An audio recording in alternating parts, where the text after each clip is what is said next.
અમારા વિસ્તારના 3 રત્નો એટલે કે પૂજ્ય મોરારી બાપુ, શ્રી અમરીશભાઈ ડેર તથા શ્રી માયાભાઈ આહિરના સ્વપ્ન સમી હોસ્પિટલ એટલે કે મહાત્મા ગાંધી આરોગ્ય મંદિરનું આવતીકાલે ઉદ્ઘાટન થવા જઈ રહેલ છે।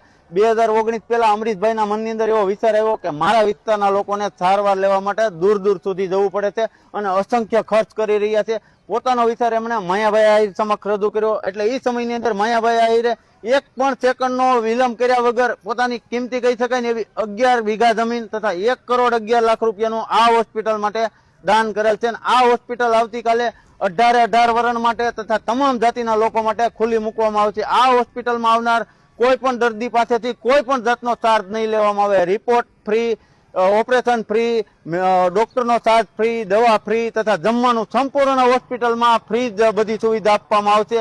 અને આ હોસ્પિટલમાં જે ટ્રસ્ટી જે લોકોએ દાન કરેલ છે ને અસંખ્ય લોકોએ દાન કરેલ છે। રાજુલા તાલુકાના એક સામાન્ય યુવાન હોવાના નાતે જે લોકો આ હોસ્પિટલના દાનમાં સહભાગી બનેલા છે ને એ બધાને કોટી કોટી વંદન। અમરીશભાઈની વિચારધારા છે ને જે અમારા વિસ્તારના અડીખમ અમરીશભાઈ કહેવાય ને એમની વિચારધારાને મારા કોટી કોટી વંદન। જય સિયારામ, જય દ્વારકાધીશ।